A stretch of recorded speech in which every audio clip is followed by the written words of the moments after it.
সুপ্রিয় ডিগ্রি প্রথম বর্ষ ও অনার্স প্রথম বর্ষ নন মেজর, বিশেষ করে রাষ্ট্রবিজ্ঞান, অর্থনীতি ও ইসলামী শিক্ষা বিভাগের প্রথম বর্ষের শিক্ষার্থীবৃন্দ, আসসালামু আলাইকুম। ঈদ উত্তর অনলাইন ক্লাসে স্বাগতম। আজকে আমি তোমাদের সামনে শিল্প বিপ্লবের ধারণা ও আধুনিক সমাজকর্ম বিকাশে এর প্রভাব সম্পর্কে সংক্ষিপ্ত আলোচনা করার চেষ্টা করব। তাহলে প্রথমে আমরা জেনে নিই শিল্প বিপ্লব কী। শিল্প বিপ্লব মানব ইতিহাসের এক উল্লেখযোগ্য ঘটনা, যার ফলে বিশ্বের বাহ্যিক চেহারা, সমাজের মৌলিক কাঠামো, মানুষের জীবনাচরণ ও পদ্ধতিতে বিরাট এক ভিন্নতা পরিলক্ষিত হয়।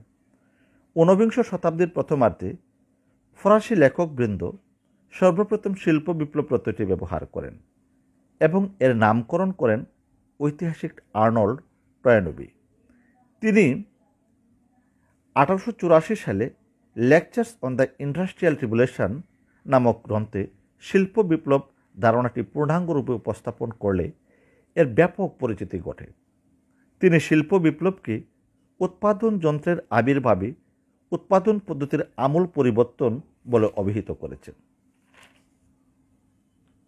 আবার আবেদিন কাদির এর মতে 1780 থেকে 1850 সালের মধ্যবর্তী এক সুদূর প্রসারী ও দীর্ঘ সময়ব্যাপী সামাজিক বিপ্লব বিশ্বের অর্থনীতি, রাজনীতি এবং চিন্তাধারায় এক আমূল পরিবর্তন বয়ে আনে। আর এই ধরনের পরিবর্তন মানব সভ্যতার ইতিহাসে আগে দেখা যায়নি। এর ফলে বদলে গেছে পৃথিবীর বাহ্যিক চেহারা, মৌলিক কাঠামোতে এসেছে পরিবর্তন, মানুষের জীবনাচরণ ও জীবনযাপন রীতিতে এসেছে বিরাট এক ভিন্নতা। ইতিহাস ও অর্থনীতির ভাষা এই বিপ্লবকেই বলা হয় শিল্প বিপ্লব। লন্ডন বিশ্ববিদ্যালয়ের অর্থনীতির অধ্যাপক উইলিয়ামস এর ভাষায় অষ্টাদশ শতাব্দীর শেষ ও ঊনবিংশ শতাব্দীর প্রথমার্ধে জ্ঞান বিজ্ঞানের ক্ষেত্রে দ্রুত উন্নয়ন এবং উৎপাদন ক্ষেত্রে এর প্রয়োগের ফলে যে ব্যাপক পরিবর্তন সংঘটিত হয় তাকে শিল্প বিপ্লব বলে। সুতরাং শিল্প বিপ্লব বলতে এমন এক প্রক্রিয়া বোঝায় যা উৎপাদন ক্ষেত্রে যান্ত্রিক প্রযুক্তি প্রয়োগের মাধ্যমে সংঘটিত হয়। শিল্পের কাঠামো ও উৎপাদন প্রক্রিয়ার সার্বিক, আমূল ও আকস্মিক পরিবর্তনের সাথে সাথে অর্থনৈতিক, সামাজিক, রাজনৈতিক, সাংস্কৃতিক, মনস্তাত্ত্বিক প্রভৃতি ক্ষেত্রে পরিবর্তনের সম্মিলিত রূপেই শিল্প বিপ্লব। তাহলে এখন আমি তোমাদের সামনে আধুনিক সমাজকর্মের উদ্ভব ও বিকাশে শিল্প বিপ্লবের প্রভাব সম্পর্কে আলোচনা করার চেষ্টা করি। শিল্প বিপ্লব মানব সভ্যতার বিবর্তনের ইতিহাসে সবচেয়ে উল্লেখযোগ্য ও গুরুত্বপূর্ণ ঘটনা। আধুনিক সমাজকর্মের রূপ, পরিগ্রহ ও পেশাদারী মর্যাদা উন্নীতকরণে এর অবদান ও প্রভাব অপরিসীম। শিল্প বিপ্লবের ফলে উদ্ভূত জটিল, বহুমুখী ও পরস্পর সম্পর্কযুক্ত সমস্যাসমূহ মোকাবেলার প্রয়োজনে আধুনিক সমাজকর্মের সূত্রপাত ঘটে। সুতরাং শিল্প বিপ্লবী পেশাদার সমাজকর্মের উৎস বা ভিত্তিভূমি এবং উল্লেখযোগ্য মাইলফলক। তাহলে এর প্রেক্ষাপট আমরা আলোচনা করি। প্রাক শিল্প যুগে সহজ সরল সমাজ কাঠামো, মানুষের চাহিদা ছিল সীমিত এবং সমস্যাও ছিল সরল এবং অর্থনীতি নির্ভর। দানশীলতা, মানবতাবোধ, ধর্মীয় অনুশাসন তথা সমাজ কল্যাণের দৃষ্টিকোণ থেকে তখনকার সমস্যার সমাধান দেওয়া হতো। এটি ছিল মূলত স্বেচ্ছামূলক, ব্যক্তিকেন্দ্রিক, বিচ্ছিন্ন, অসংগঠিত ও সাময়িক। সমাজ কল্যাণ কার্য দ্বারা তখন মূলত দুস্থ ও অসহায়দের সাহায্যদানের মধ্যেই সীমাবদ্ধ ছিল। শিল্প বিপ্লবের অনিবার্য ফলশ্রুতিতে শিল্পায়ন ও শহরায়নের সম্প্রসারণ এবং আধুনিক সামাজিক পরিবর্তনের কারণে পুরাতন সমস্যাগুলো জটিল আকার ধারণ করে।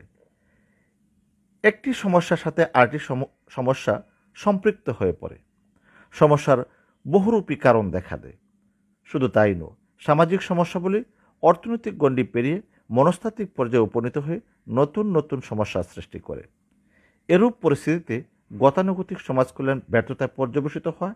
দানশীলতা এবং পরোপকারকে সুসংগঠিত করে এবং প্রাতিষ্ঠানিক, সরকারি ও বেসরকারি সমাজ কল্যাণ এর বিবর্তনের মাধ্যমে সমাজকর্ম পেশার রূপ লাভ করতে থাকে। দ্বিতীয়ত, পরিবর্তন। শিল্প বিপ্লব আর্থসামাজিক জীবনে এক বৈপ্লবিক পরিবর্তন ঘটায়। এটি উৎপাদনের ক্ষেত্রে আমূল পরিবর্তনের সাথে সাথে সমাজ কাঠামোতে সুদূর প্রসারী পরিবর্তন সাধন করে মানব সভ্যতার সামগ্রিক রূপ বদলে দেয়। যাতায়াত, যোগাযোগ, জীবনধারণ, উৎপাদন প্রভৃতি বস্তুগত দিকসমূহ মানুষের চিন্তাধারা, মূল্যবোধ, দৃষ্টিভঙ্গি, জ্ঞান বিজ্ঞান প্রভৃতিতেও আলোড়ন সৃষ্টি করে। এটি একদিকে মানুষের আর্থসামাজিক, রাজনৈতিক প্রভৃতি ক্ষেত্রে ব্যাপক অগ্রগতি সাধন করে, তেমনি সামাজিক মনস্তাত্ত্বিক দিকে বেশ সমস্যার সৃষ্টি করে। সর্বোপরি মানুষকে করে তোলে অধিক সমাজ সচেতন। 3. সমস্যার প্রতি দৃষ্টিভঙ্গি। শিল্প বিপ্লবের পূর্বে সামাজিক সমস্যা সম্পর্কে মানুষের জ্ঞান ছিল নিতান্তই সংকীর্ণ ও সীমাবদ্ধ। তখন মানুষের ধারণা ছিল শুধু অর্থনৈতিক কারণেই সমস্যা সৃষ্ট হয়। ফলে সমস্যার বিশ্লেষণের প্রতি মানুষের সমাজচিন্তাবিদদের ধারণা ছিল একমুখী। সমাজ কল্যাণ কর্মসূচি মূলত বস্তুগত অর্থনৈতিক সহায়তার মধ্যে সীমাবদ্ধ ছিল, যেমন অভুক্তকে অন্নদান। কিন্তু শিল্প বিপ্লবের বস্তুগত অর্থনৈতিক সহায়তার পরিবর্তে মানুষের বৈজ্ঞানিক ও বৃদ্ধিভিত্তিক সমাজ কল্যাণের কার্যক্রমের উদ্ভব ঘটে। ইতিবাচক প্রভাব। মানব সভ্যতার বিকাশে নগরায়নের ইতিবাচক প্রভাব যেমন লক্ষণীয়, তেমনি এর নেতিবাচক প্রভাবও ব্যাপক। বিশেষ করে নগর জনসংখ্যা বৃদ্ধি, নগর দারিদ্র্য সৃষ্টি, নগরের পরিবেশ বিনষ্ট করা, বস্তি সমস্যার সৃষ্টি, বিভিন্ন ধরনের অপরাধমূলক কর্মকাণ্ডের প্রসার, বেকারত্ব, শিশুশ্রম, বাসমান জনসংখ্যা বৃদ্ধি প্রভৃতি নানাবিধ বিষয় নগরায়নে, বিশেষ করে অপরিকল্পিত নগরায়নের অপরিহার্য ফলশ্রুতি বলা যায়। নিম্নে নগরায়নের নেতিবাচক দিক তুলে ধরা হল। নগর জনসংখ্যার দ্রুত বৃদ্ধি। নগরায়নের প্রভাব বর্তমানে সমগ্র বিশ্বব্যাপী নগর জনসংখ্যা দ্রুত থেকে দ্রুততর হচ্ছে।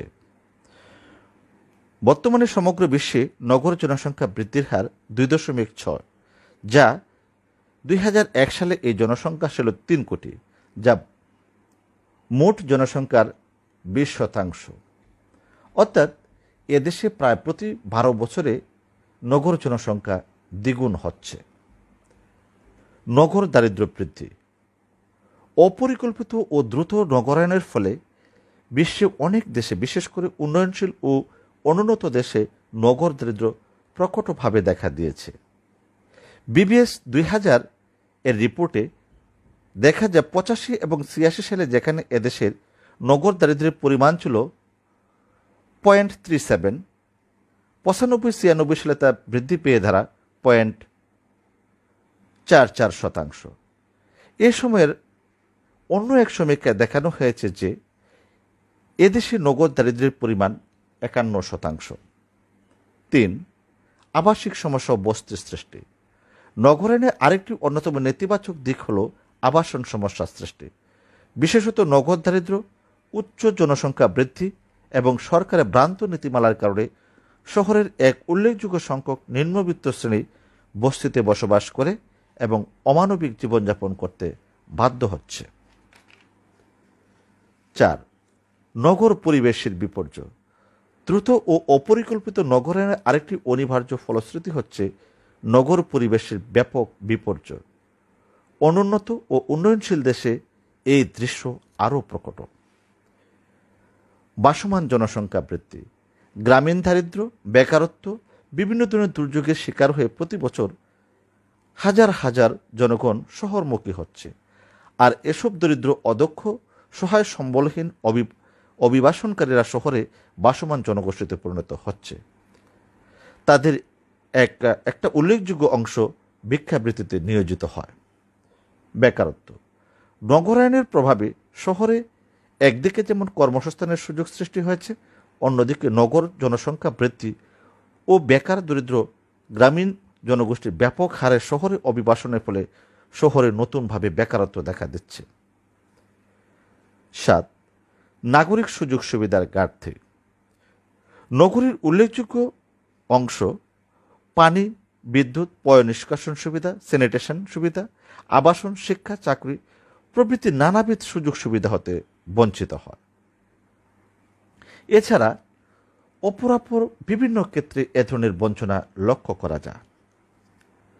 স্বাস্থ্য ও পুষ্টিগত সমস্যা। নগরায়নের ফলে, নগর জনসংখ্যা বৃদ্ধির ফলে নগরের এক উল্লেখযোগ্য সংখ্যক জনগণ মৌলিক স্বাস্থ্য সুবিধা থেকে বঞ্চিত হচ্ছে।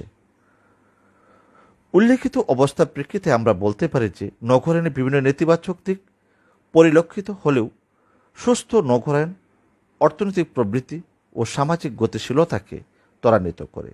তাই নগরায়ণ হওয়া উচিত সুপরিকল্পিত, টেকসই, যা দেশ ও জাতির জন্য কল্যাণকর শক্তিতে পরিণত হতে পারে।